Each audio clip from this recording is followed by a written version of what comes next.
So today, let's look at how I'm using some car audio equipment in my home theater setup. Here we have the receiver I'm using. It's an Onkyo 9 channel. It has two bass outputs. The part of my system that I'm using car audio equipment for is the subwoofer. That's it. This subwoofer that came with a different Onkyo setup. So that's a Pioneer unit.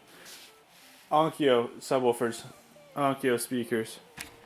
That guy died. It's very intermittent. It didn't die. It sometimes works. It's intermittent. I'm not using it anymore. I'm using these. 3 Rockford Fosgate P315s. Overkill? Yes. This is from my Explorer build. I had these on a T2500, 1800 watts or so, maybe 2000 RMS. Talking. Sounded great, nice and loud, but I went to a different subwoofer. Anyways, I put them here out of the convenience. And I wired them, they're the D2s, so they're wired up to 12 ohms. This is what it looks like before we pull out the equipment. So I'm just going to pull my couch out and look at actually how it runs. Please excuse the dust bunny and some of the clutters under my couch. But here we're going to look at how we're running it here. So I have my RJ6 cable terminated in RCA. That runs through the walls, through the ceiling, from the receiver's subwoofer output.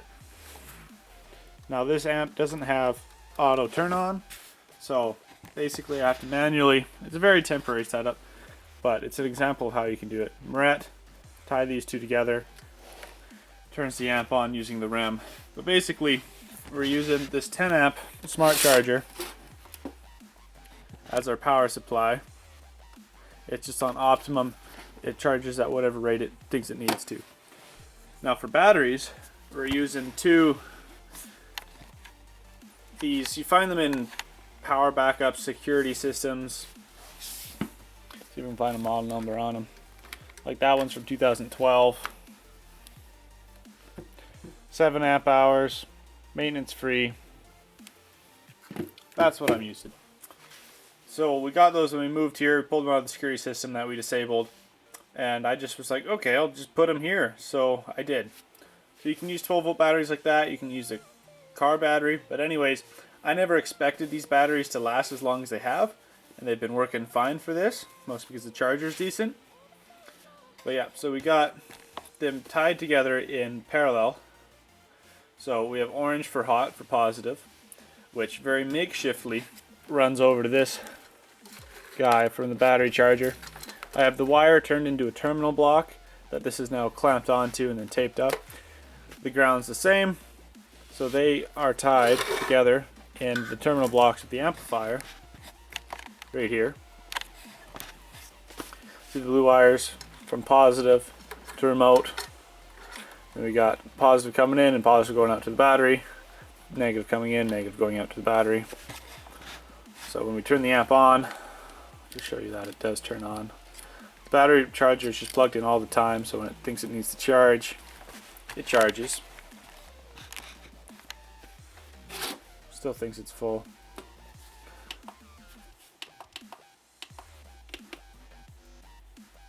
.4 amps at the moment it's charging. 13.5 amps volts it is sitting at. And yeah, then we just got the speaker terminals on the box right there. Boop, boop, boop. Run into the amplifier. It's just that simple. This is just kind of spark conversation about the subject. See what you guys think.